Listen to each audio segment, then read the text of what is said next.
우리는 계속해서 요한계시록 1장 19절에 있는 지금 있는 일에 해당되는 7교회들을 살펴보고 있습니다.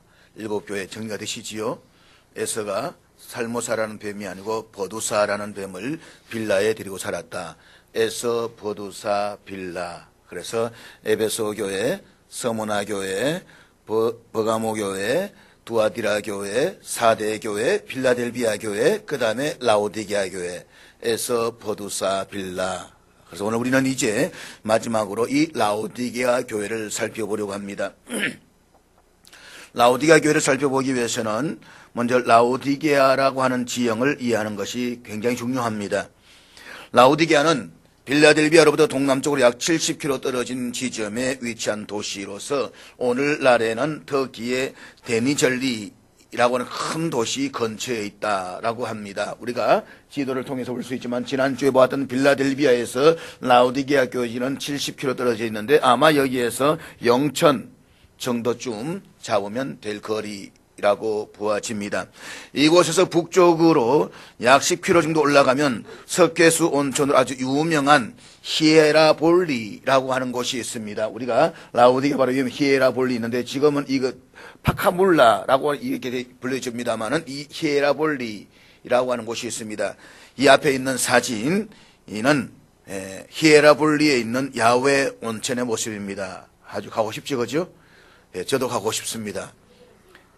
근데 보기에는 이 하얀 물질이 소금 같지만 실상은 탄산칼슘으로 이루어진 회색 광물로서 석회암 대리석이라고 이야기를 합니다.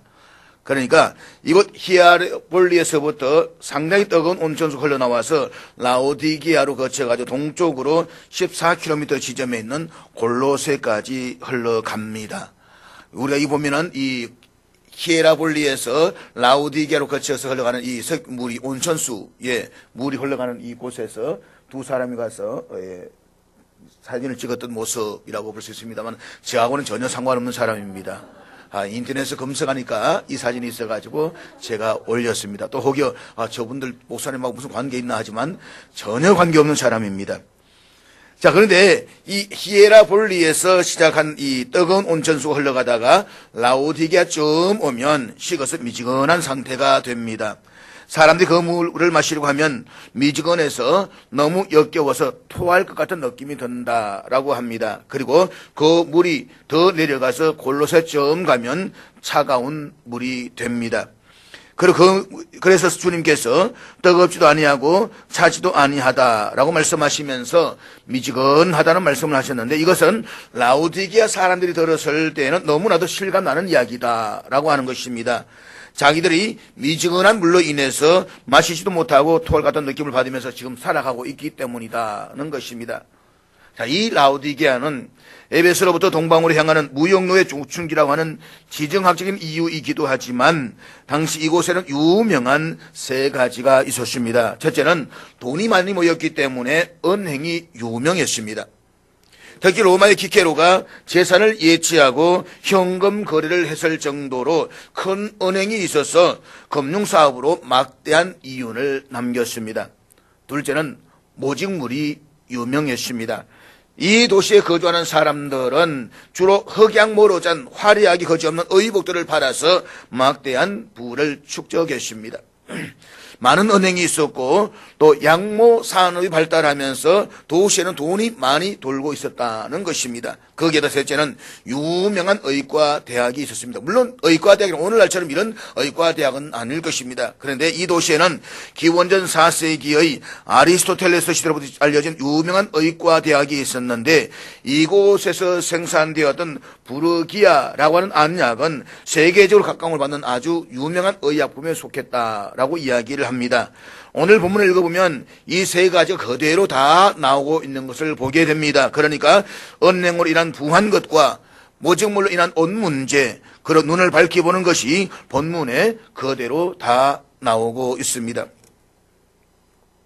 라오디게아는 이와 같은 유리한 지정학적인 조건들로 인해서 굉장히 부유했습니다. 이 도시가 다른 소아시아 지역들과 마찬가지로 동일한 지진대에 있었기 때문에 잦은 지진에 시달렸습니다. 그리고 주 60년에는 엄청난 대지진으로 도시가 아예 멸망에 가까울 정도로 완전히 폐허가 되었습니다. 그럼에도 불구하고 이곳 사람들은 로마 정부의 지원을 거절하고 독자적인 힘으로 도시를 다시 부흥시킬 정도로 엄청난 부를 자랑했습니다. 오늘 본문 17절에 주님께서 라오디게아 교회를 향해서 내가 말하기를 나는 부자라 부유하여 부족한 것이 없다고 하나 라고 하는 말씀이 실감나는 삶이었다는 것입니다. 그런데 이곳에 어떤 경로로 복음이 들어오고 또 누구에 의해서 교회가 세워졌는지에 대해서는 알 수가 없습니다. 여러 가지 설들이 있지만 아마도 골로새서를 통해서 유추해 볼 수가 있는 것은 바울의 제자였던 에바브로에 의해서 세워졌을 것이다 라는 이야기가 있습니다. 지금 현재는 사진을 띄워주세요. 현재 이게 바로 이 라오디게아 교회의 기둥으로 남아있는 흔적만 남아있는 사진이라고 우리가 볼 수가 있습니다. 자, 이와 같은 라오디게아의 상황을 우리가 이제 머릿속에 두면서 주님이 주신 오늘 말씀을 함께 같이 살펴보려고 합니다. 본문 14절에 보면 이처럼 부유하다라고 생각하는 라오디게아 교회를 향한 주님의 모습을 이렇게 소개하고 있습니다. 본문 14절 말씀 우리 다 같이 읽도록 하겠습니다. 같이 읽습니다. 시작.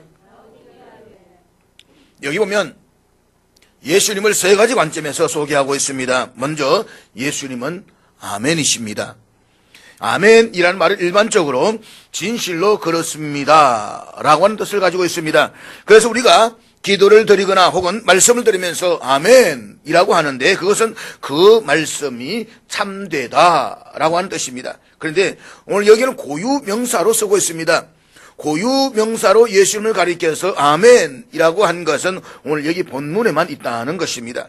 이것은 예수 그리스도가 궁극적인 진리가 되신다라는 뜻입니다. 그리고 다음으로 예수님은 충성되고 참된 정인이십니다. 예수님께서 이 땅에서 당할 수 있는 모든 부끄러움을 개의치 아니하시고 십자가에 죽기까지 하나님 앞에 충성된 정인이었습니다. 그런데 아멘, 충성된 분, 참된 정인 이라는 세 단어를 함께 어우를 수 있는 하나의 단어를 찾을 수가 있다라고 한다면 그것은 신실함이라고 말할 수가 있습니다. 그렇습니다. 예수 그리스도 그는 신실하신 분이십니다. 그리고 신실하신 예수님은 하나님의 창조의 근본이십니다. 그리고 이 말씀은 다시 말해서 세상 만물을 창조하신 예수님은 하나님이시다 이 말인 것입니다. 그리고 이것은 창조주로서 예수 그리스도는 어떤 것과도 비교할 수 없는 절대적인 권세를 가지고 계시는 분이시다라고 하는 것입니다. 아멘이시요 충성되고 참된 정인이시요 하나님의 창조의 근본이신 주님께서 라오디게아 교회와 성도들 향해서 말씀을 하십니다. 그런데 우리가 이 본문을 계속해서 읽어보게 되면 주님의 이 말씀 속에는 4대 교회처럼 칭찬은 한마디도 없고 책망만 있다는 것입니다. 앞서 살펴봤던 4대 교회는 자기들은 살아있다라고 말하지만 실상은 죽어 있었습니다. 저들에게는 경건의 모양은 있었지만 경건의 능력은 없었습니다. 때문에 주님으로부터 아주 심한 책망을 들어야만 했습니다. 그런데 오늘 본문의 라오디게아 교회도 주님께로부터 책망만 들었습니다. 결론적으로 그들의 문제는 거짓된 자기 만족에 빠져 있었습니다. 우리가 보기에는 이것이 그렇게 대단한 잘못인가라고는 생각을 할 수도 있을 것입니다. 그렇지만 주님께서 한마디의 칭찬도 하지 않는 것으로 볼 때에 자기 만족은 심각한 죄인 것은 분명하다라고 하는 것입니다. 거짓된 자기 만족은 올바르지 못한 자기 인식에 뿌리를 두고 있습니다. 라오디게아 교회는 외적으로 어떤 핍박도 없었던 평온한 교회였습니다. 라오디게아 교회는 다른 교회들이 겪어야만 했던 그 흔한 유대인들로부터의 박해도 없었습니다. 그런가 하면 외적으로는 질 좋은 약물을 생산해서 큰 수입을 올렸기 때문에 경제적으로 굉장히 윤택한 삶을 살았습니다. 이 도시의 사람들은 패션을 즐겼고 좋은 옷을 입고 다니는 것을 자랑했습니다. 이처럼 외부적으로 부유하고 편안한 환경이 라오디게아 교회로 하여금 거짓된 포만감으로 빠져들게 만들었다는 것입니다. 저들은 황금 만능주의에 빠져서 하나님을 의지하기보다는 자신들의 부를 더 의지했습니다. 사랑하는 여러분, 이런 라오디가 교회를 향해서 주님께서 아멘이시요 충성되고 참된 정인이시며 하나님의 창조의 근본이시로 나타나신 것은 얼마나 적절한 모습입니까? 그리고 동일하게 황금 만능주의에 젖어 살아가고 있는 오늘의 우리들이 귀담아 들어야 할 말씀이 아니겠습니까? 기억하십시오. 주님께서는 모든 만물의 주인이 하나님이심을 보증하는 황금 만능주의를 정죄하십니다. 그래서 자신의 영혼에게 내 영혼아 여러의 설물을 많이 쌓아두었으니 평안히 쉬고 먹고 마시고 즐거워하자라고 만족해 하는 어리석은 부자를 향해서 하나님께서는 이렇게 말씀하셨던 것입니다. 오늘 밤에 내 영혼을 도로 찾아오리니 그러면 내 준비한 것이 누구의 것이 되겠느냐. 그러므로 사랑하는 여러분, 황금 만능주의에 더 깊이 빠져들어가기 전에 창조주이신 주님을 바라보시기를 바랍니다. 주님을 바라보시기를 바랍니다. 그래야 우리가 황금 만능주의의 유혹에 넘어가지 않을 수가 있습니다. 그래야 우리가 모든 것의 주인이 되시는 주님을 온전히 섬길 수가 있습니다. 그래야 나와 내 가정과 우리 민족이 살 수가 있습니다. 그렇다면 아멘이시요 충성되고 참된 정인이시며 하나님의 창조의 근본이신 주님께서 이렇게 거짓된 자기 만족으로 무사 안일의 신앙 상태에 빠져있는 라오디게를 향해서 주시는 책망의 말씀이 무엇입니까? 본문 15절 16절 말씀 우리 한번 같이 보도록 하겠습니다. 15절 16절 다 같이 읽겠습니다. 시작. 여기 보면 내가 내 행위를 안다라고 했습니다. 전능하신 하나님께서 인간의 모든 마음과 생각과 행동을 꿰뚫어 보고 계십니다. 우리가 말하지 않아도 주님께서는 불꽃 같은 눈으로 우리의 모든 행위를 정확하게 알고 계십니다. 사람들은 겉모습을 보지만 주님께서는 중심을 보십니다.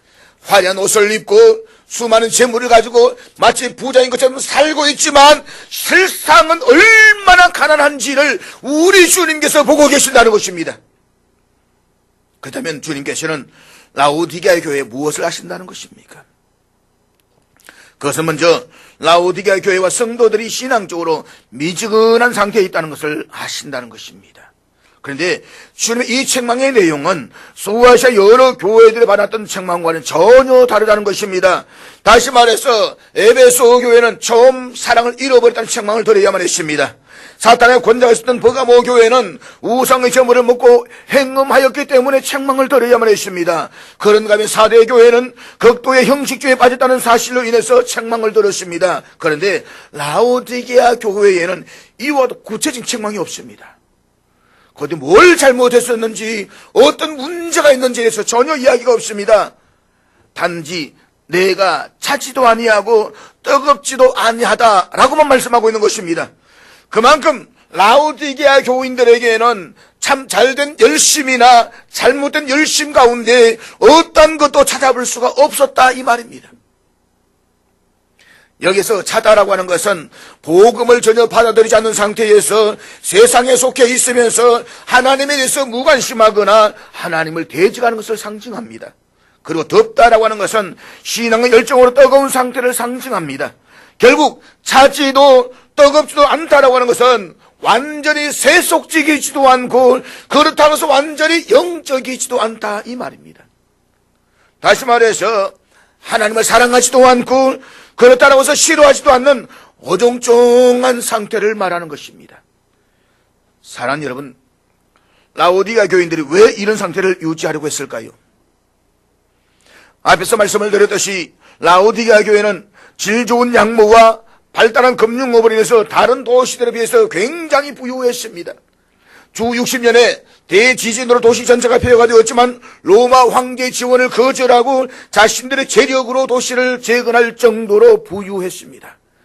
그리고 그들은 그 재력으로 세상에서 온갖 향락을 다 누렸습니다. 하나님을 의지하기보다는 자신들의 부를 더 의지했습니다. 그러나 그러면서도 한편으로는 죽음 이후의 문제가 걱정되는 것입니다. 사람이 영원히 사는 것은 아닙니다. 죽으면 어떻게 될까? 죽음 이후에 보장보험 정도는 좀 하나 좀 들고 싶었다는 것입니다. 그들은 세상에서 향락을 누리며 살았지만 동시에 천국에 가고자 하는 생각도 가지고 있었다는 것입니다. 때문에 그들은 이것도 아니고 저것도 아닌 회색지대 삶을 살아가는데 익숙한 사람들이었습니다. 그들은 자기 만족에 빠져서 무사 안일주의를 따라가면서도 신앙적 기회주의의 태도를 가지고 있었다는 것입니다. 마치 엘리야 시대에 바알과 하나님 사이 양쪽의 다리를 걸치고 머뭇거렸던 이스라엘 백성들처럼 말입니다. 사랑하는 여러분, 라오디게아 교회 교인들의 모습이 비단 그들만의 모습일까요? 안타깝지만 오늘을 살아가는 우리들의 모습은 아닐까요?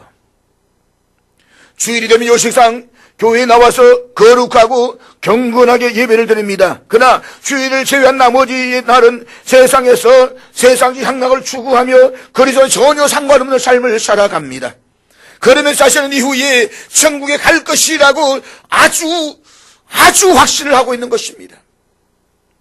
이것이야말로 전형적인 미지근한 신앙인의 모습인 것입니다. 그러나 우리가 그리스도인이 된다라고 하는 것이 무엇을 의미하는 것인가를 아셔야만 합니다. 그것은 세상에 대해서 적당히 타협적인 태도나 무사 안일한 자세로 살아서는 안 된다는 것입니다. 만약 그렇게 계속해서 미지근한 상태로 살아가게 된다라고 한다면 주님께서는 아주 엄중하게 책망할 것입니다. 그렇다면 본문에서 미지근하다는 말씀의 뜻이 무엇입니까? 여기서 미지근하다는 말의 뜻을 파악하기 이전에 먼저 우리는 이렇게 생각할 수가 있습니다. 신앙에는 세 종류가 있습니다. 첫째는 차가운 신앙입니다. 둘째는 미지근한 신앙이고 셋째는 뜨거운 신앙입니다. 예수를 믿는다라고 할 때 모든 사람들은 이 세 가지 가운데 하나에 속하게 됩니다. 차가운 신앙을 가지고 믿는지, 미지근한 신앙을 가지고 믿는지, 아니면 뜨거운 신앙을 가지고 믿는지. 그렇다면 여러분은 이들 세 종류의 신앙 가운데 어떤 신앙입니까? 한번 옆에 있는 분에게 물어보시기 바랍니다. 집사님은 어느 쪽이세요?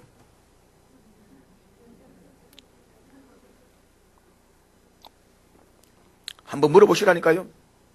차가우세요? 뜨거우세요?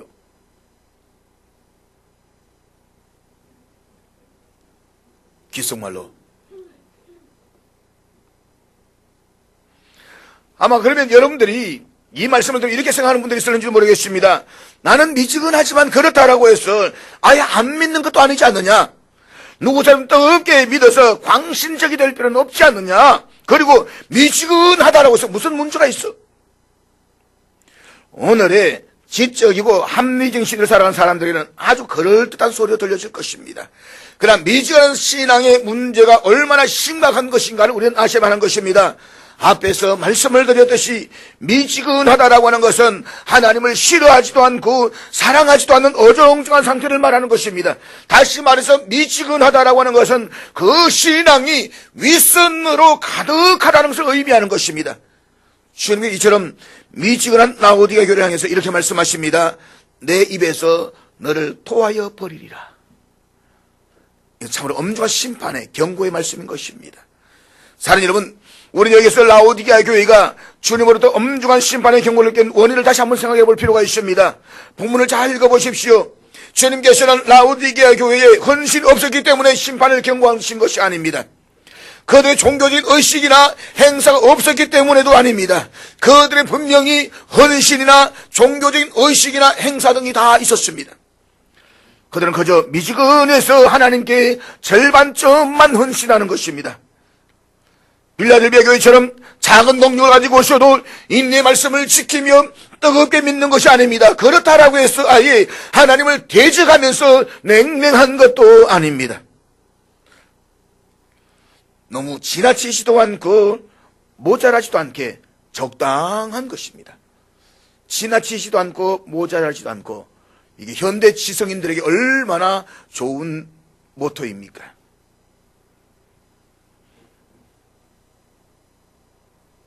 그러면서도 그들은 스스로 만족해야 합니다. 그리스도 복음에 대해서는 애매한 태도를 취했습니다. 다시 말해서 그들은 악에 대해서는 무기력하고 복음에 대해서는 열의를 내지 않았습니다. 선에 대해서는 냉담했습니다. 이와 같은 라오디게아 교회를 말씀하시는 주님의 음성을 들어보시기를 바랍니다. 본문 16절 말씀 다시 한번 같이 읽겠습니다. 16절 다 같이 읽겠습니다. 시작. 내 입에서 너를 토하여 버리리라. 라오디게아 교인들의 이 말씀이 무엇인지를 그들은 너무나 잘 알고 있습니다. 당시 라오디게아 지역에 이루고 있었던 물은 미지근에서 식어버린 온천수였습니다.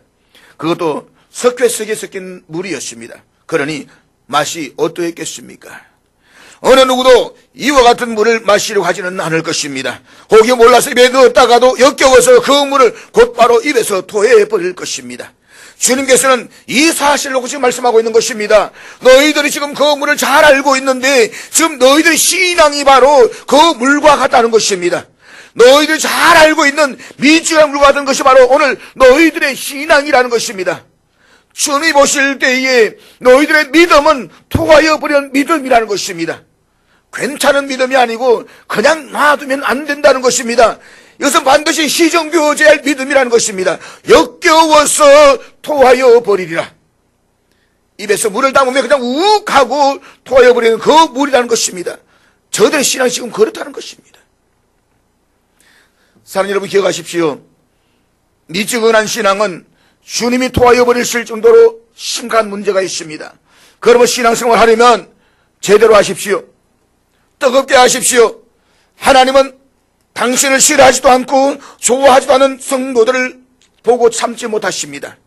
하나님은 위선적인 종교 행위를 정오하십니다. 그런데 문제는 오늘 저와 여러분들의 모습이라는 것입니다. 인정하기는 싫지만, 인정하고 싶지는 않지만, 극구 부정하고 싶지만 라오디게아 교인들의 모습은 오늘 살아가는 우리들의 모습이기도 한 것입니다. 우리가 교회 나와서 예배를 드리고 여러 행사에도 참석합니다. 그러나 열의가 없습니다. 적극적이지도 않고 냉담한 것도 아닙니다. 그냥 어정쩡합니다. 헌신하는 것처럼 보이지만 그것은 죄상에서 하나님이 기뻐하시는 그런 즐거운 헌신이 아닙니다. 하지 않으려고 하니까 눈치가 보이고 하려고 하니까 부담이 됩니다. 그래서 적당하게 체면 치레만 하는 것입니다. 너무 지나치지도 않고 모자라지도 않고. 이런 사람들은 열매가 없습니다. 입만 무성한 가지일 뿐인 것입니다. 그것이 주님께서 열매 없는 무화과 나무를 저주하신 이유이기도 했다라고 하는 것입니다. 자, 여러분, 이것이 오늘 우리들의 솔직한 현실 아닐까요? 그러므로 돌이키셔야만 합니다. 미지근함이란 악에서 떠나야만 합니다. 그리고 마음과 뜻과 정성을 다해서 뜨겁게 주님을 섬기는 삶을 살아가셔야만 합니다. 그것이 우리가 주님의 입에서 토하여 버리지 않는 길이 되는 것입니다. 그런데 미지근하다는 뜻을 영적 미성숙함으로 이해하는 사람들이 있습니다. 그러나 여러분, 미지근하다라고 하는 것은 영적인 미성숙함을 말하는 것이 아닙니다. 성숙이 덜 된 신앙을 말하는 것이 아니라는 것입니다. 우리 주님은 처음 믿는 초신자에게 10년을 믿은 신자의 믿음을 기대하지 않습니다. 초신자에게는 초신자로 이해하십니다. 금방 나온 신자에게 목사님의 신앙을 기대하지 않습니다. 금방 믿는 신자에게 장로님이나 권사님의 신앙을 기대하지 않습니다. 예수님께서 그렇게 상황을 파악하지 못하시는 분이 아니라는 것입니다. 분명히 신앙의 단계를 알고 계십니다. 사람이 어머니의 뱃속에서 나와도 자라나는 과정이 있습니다. 마찬가지로 신앙도 처음에 믿기 시작하는 순간부터 자라는 과정이 있습니다. 우리 주님은 이 과정을 무시하는 그런 무지하신 분이 아니십니다. 그렇다면 여기서 미지근하다는 것은 무엇을 말하는 것입니까? 여기서 미지근하다는 것은 이름뿐인 신앙을 말하는 것입니다. 예수를 믿는다라고 하는데 이름밖에는 없습니다. 내용이 없습니다. 믿는다라고 하는데 가식적으로 믿습니다. 우리는 이것을 명목상의 신자들이라고 말합니다. 교회에서 가장 큰 문제는 바로 이들 명목상 신자들의 신앙입니다. 이들은 무감각합니다. 말씀에 전혀 반응이 없습니다. 아마 주의 말씀을 들으면서 말씀에 전혀 반응이 없고 무감각하다라고 한다면 자신의 신앙 상태를 한번 좀 의심해 보셔야만 합니다. 그는 명목상의 신자에 속하는 것입니다. 오랫동안 예수를 믿었는데도 불구하고 말씀에 전혀 반응이 없다라고 한다면 명목상 교인에 속하는 것입니다. 무감각합니다. 그러면서도 자신은 대단히 잘 믿는다라고 착각하고 있는 것입니다. 그래서 자기 스스로 만족스럽다라고 생각하고 있는 것입니다. 거짓된 자기 만족이 바로 여기에 있습니다. 남들이 보았을 때 전혀 아닌데, 내 자녀들이 보았을 때 전혀 그것은 신앙이 아닌데 스스로 혼자서는 잘 믿는다고, 아주 거룩하게 믿는다고 생각하는 것입니다. 바로 이것이 미지근한 상태인 것입니다. 간혹 외국 영화를 보게 되면 불이 없는 벽난로 주위에 앉아서 가족들이 앉아서 이야기를 나누는 장면을 볼 때가 있습니다. 불이 없는 벽난로. 벽난로는 있는데 그 안에 불이 없습니다. 종교적인 형식은 있는데 그 속에 불이 없습니다. 그러면 한 세대는 어떻게 넘어갈 수가 있습니다. 여러분 자녀들 세대까지는 불이 없어도 그냥 형식적으로 교회에 왔다 갔다 할 수가 있습니다. 그러나 형식적으로 교회에 왔다 갔다 하는 것이 얼마나 피곤한지 아십니까? 죽을 맛입니다. 은혜는 없는데, 감동은 없는데, 복음의 기쁨이 없는데 이 자리에 앉아있다라고 하는 것이 얼마나 힘든 줄 아십니까? 주 5일 근무제가 되면서 주변에 많은 사람들이 금요일 저녁이 되면 여행을 가고 있습니다. 동남아로. 제가 후배 같은 경우도 보면 아이들 다 부모, 자식들하고 전부 다 며느리 아니고 자식들하고 와이프하고 다 마닐라에 보내놨습니다. 그래서 금요일 되면 회사 퇴근하자마자 비행기 타고 마닐라로 날아갑니다. 그리고 주일 밤 되면 월요일 새벽에 내려와서 다시 출근을 합니다. 이런 상황에서 형식적으로 왔다 갔다 하는 것이 몇 번이나 교회에 나오겠습니까? 속에 불이 없는 상태에서 교회에 왔다 갔다라고 하는 것은 정말 죽을 맛입니다. 결국 교회에서 사라지고 말 것입니다. 사라지면 교회는 문을 닫아야만 합니다. 스펄전 목사님이 영국에서 목회를 하실 때에 그 한 교회가 영국 전체를 비추어 주었습니다. 그런데 스펄전 목사님이 세상을 떠나가신 후에 그 교회는 교인들이 72명까지 줄었습니다. 지금 영국의 교회들이 이슬람의 모스크에 팔려나가고 있습니다.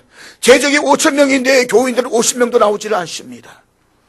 200년이 넘는 교회들이 붉은 페인트 글씨로 크게 세일이라고 쓰여져 있습니다. 우리말로 하면 염가 판매. 우리의 교회가, 이 땅의 교회가 그렇게 되지 말라는 법이 없습니다. 우리는 어떻게 신앙생활을 해야 할 것인지를 아주 심각하게 고민하셔야만 합니다. 기억하십시오. 벽난로는 있는데 불이 없으면 교회는 문을 닫아야만 합니다. 열정이 그만큼 중요한 것입니다. 난로 속에는 뜨거운 불이 있어야만 합니다. 마찬가지로 우리의 마음속에도 주님을 향한 뜨거움이 있어야만 합니다. 사는 여러분, 우리의 사명이 무엇인지를 아십니까? 우리의 자녀들에게 불을 넘겨주는 것입니다. 난로만 넘겨주는 것이 우리의 사명이 아니고 그들의 가슴에 불을 남겨주어야 되는 것입니다. 아이들이 우리처럼 주님을 사랑할 수 있도록 만들어야만 합니다. 아이들이 우리처럼 주님을 사랑하기 때문에 주님의 영광을 위해서 헌신할 수 있도록 만들어야 되는 것입니다. 아이들도 주님을 사랑하기 때문에 그 행동한 걸 만들어야 되는 것입니다. 교회에 왔다 갔다 하는 것도 중요합니다. 그러나 그도 훨씬 더 중요한 것은 저들의 가슴에 불을 넣어주어야만 합니다.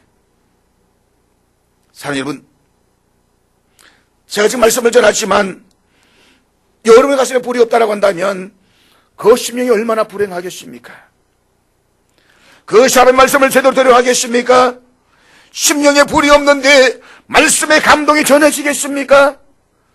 그저 형식적으로 교회에 왔다 갔다 하다가 작은 시련이 불어오면 그냥 넘어지고 말 것입니다.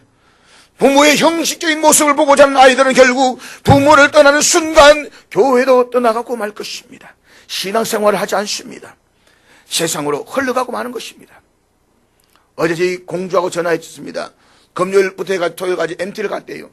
MT를 갔는데, 아니, 수업 시간에 자기 기독교인들하고 크리스찬이라고 매주일 가고 열심히 신앙생활하고 구원에도 확신이 있다라고 했는데, MT 가가지고 술 마시는데 미치도록 마시더라는 겁니다. 그래서 거기에 또 선배가 목사님 딸인데, 그 선배 언니하고 저게 뭐야? 했다는 겁니다. 근데 거기에 3학년에 제가 같은 애가 있는데, 이 애가 우리 공주하고 부딪혔습니다. 야, 너 술 안 마시지? 그거 왜 마셔요? 진짜지? 아, 나 그거 못 먹어요. 안 먹어요. 그래? 먹으면 안 돼? 하이파이브 하면서 하이파이브 갔다는 겁니다. 그래서 하는 말이, 아빠, 차라리 교회 다닌다고 하지 말지. 왜 교회 다닌다고 그렇게 떠보려고 술을 그렇게 처먹느냐고. 여러분, 우리 아이들이 집에 있을 때는 엄마가 교회에 나오니까 따라옵니다. 안 따라오면 눈치가 보입니다. 눈치가 보이면 반찬 제대로 못 얻어 먹을 수 있습니다. 그래서 억지로 교회에 나옵니다. 그런데 부모를 떠나는 순간 빠이빠이인 겁니다. 룰루랄라가 되는 겁니다. 간섭하는 사람 없습니다. 야단치는 사람 없습니다. 매일 여러분들이 CCM 들어가 보시겠습니까? 못 보잖아요. 뭘 하는지 어떻게 알아요? 그러므로 사랑하는 여러분, 지금 여러분 가슴에 불이 있는지를 한번 점검해 보십시오. 불은 없이 봉사하고 있는 것은 아닌지, 불은 없이 입만 살아있는 것은 아닌지, 우리가 주의 일을 위해서 봉사하고 헌신하는 것도 중요합니다. 그렇지만 그보다 더 중요한 것은 가슴에 뜨거운 불이 있어야만 합니다. 여러분 가슴에 불이 꺼지지 않기를 기도하시기를 바랍니다. 부족한 저를 위해서 기도하실 때에도 오 목사의 가슴에 불이 꺼지지 않도록 기도해 주십시오. 형식만 있는 것하고 그 심령에 불이 있는 것하고는 하늘과 땅만큼이나 차이가 있는 것입니다. 사랑하는 여러분, 잘 들으십시오. 복음은 분명히 받았습니다.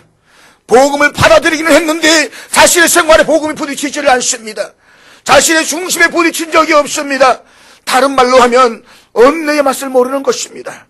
분명히 예수를 믿습니다. 그런데 예수를 믿는 맛이 무엇인지를 모릅니다. 말씀은 듣습니다. 그런데 말씀의 맛이 무엇인지를 모릅니다. 여러분이 지금 말씀을 들으면서 말씀의 맛이 좋습니까? 말씀을 들을 때에 영적인 음식을 먹듯이 맛이 있어야만 합니다. 미지근하다라고 하는 것은 복음을 받았어도 그 복음이 내 삶 속에 부딪히지 않는 상태를 말하는 것입니다. 스펄전 목사님이 이런 말을 했습니다. 나에게 12명의 뜨거운 심령들을 주십시오. 그리고 나를 런던의 어떤 곳에 내려놓아 주십시오. 그러면 우리는 하나님의 좋은 도우심으로 곧 광야와 적막한 땅으로 즐거워하게 만들 것입니다. 그러나 나에게 마음을 절반만 맞추고 결단력이 없고 관심이 없는 여러분 모두를 주십시오. 그러면 내가 무엇을 할 수 있을까요? 여러분 단지 이 사람들의 열정과 진정을 뒤로 잡아당기는 장애물이 될 뿐입니다. 미지근한 교인 5,000명은 5,000개의 장애물입니다. 그러나 그리스도를 영광롭게 하고 영혼들을 구원하기로 결심한 12명의 진지하고 열정적인 심령은 넉넉히 이깁니다.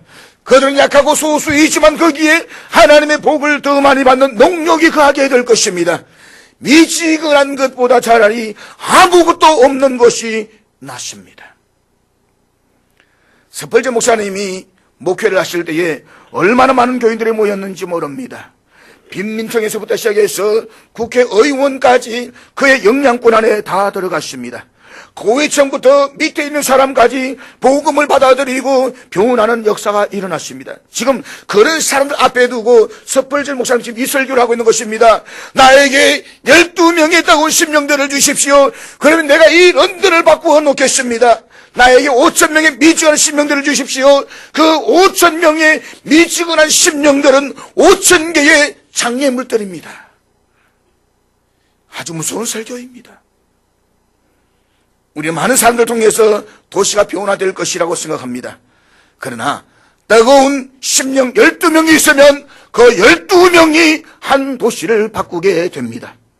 우리 교회가 이 언양에 세워지고 이 언양을 복음화시키기를 소망하고 있습니다. 그러니까 여러분들 가운데 소수라도 주님을 사랑하는 마음, 영혼을 사랑하는 마음, 주의 일을 위해서 자신을 내놓을 수 있는 뜨거운 열정을 가진 12명의 사람이 있다면 이 도성은 바꾸어질 것입니다. 정말로 주님을 향해서 불이 붙던 사람 12명만 있으면 언양과 울산의 도성 어느 곳에 세워 놓아도 그 12명을 통해서 울산의 도성은 변화될 것을 믿습니다. 불은 번지는 것입니다. 사랑하는 여러분, 우리의 인생이 얼마나 오래될는지 아무도 모릅니다. 오늘 밤에 먼저 갈는지 10년을 더 살는지 20년을 더 살는지 아무도 모릅니다. 그러나 중요한 것은 귀하고 값진 인생이 되시기를 바랍니다. 내 남은 생에 정말로 모든 사람들 앞에서 주 앞에서 소중한 존재가 되십시오. 왜 어떤 사람은 불같이 뜨거워야 되고 왜 어떤 사람에는 그런 뜨거움이 전혀 없을까요? 왜 수십 년을 믿었는데 냉랭합니까? 왜 어떤 사람이 갔으면 불이 붙여야 되고 왜 어떤 사람은 주의 일을 하는데 장애물이 되어야만 합니까? 교회가 불과 같이 뜨겁게 달려가야 되는데 불쏘시기는 못될지언정 왜 장애물이 되어야만 합니까? 교회에서 주의 일을 하는 분들을 보면 한 사람 한 사람이 그렇게 귀하지 않을 수가 없습니다. 사실 주의 일을 온전히 감당한다라고 하는 것이 결코 쉬운 일은 아닙니다. 그만두고 싶은 생각이 들 때도 없지 않아 있습니다. 혼자서 열심히 화장실 청소하고 혼자서 열심히 구전 일을 하는데 남들은 룰루랄라 앉아서 커피나 마시는 그 모습 보면 속에 천불이 날 때가 있습니다. 그래도 주님을 사랑하니까 주의 몸된 교회를 사랑하니까 작은 능력을 가지고 있어도 끝까지 충성하는 것입니다. 그런데 이처럼 주의 일을 열심히 감당하는데 그 사역에 불을 끄는 사람이 있습니다. 주님의 구원의 역사가 불같이 일어나는 그곳에 뜨거운 심령을 가지고 동참하지는 못한 망정 장애물이 되어서 불을 끄려고 하는 사람이 있다는 것입니다. 사랑하는 여러분, 머리가 뜨거워지면 마음도 뜨거워져야 합니다. 저는 우리 은양영시교회 성도 여러분 한 사람 한 사람이 모두 다 심령에 성령의 불이 붙기를 축복합니다. 심령이 뜨거운 분들이 되시길 바랍니다. 열심을 내는 분들이 되시길 바랍니다. 그래야 우리가 살 수 있습니다. 그래야 내 가정이 살 수가 있습니다. 그래야 내 자녀들이 살 수가 있습니다. 말씀을 지나면서 성찬의 예식을 갖도록 하겠습니다.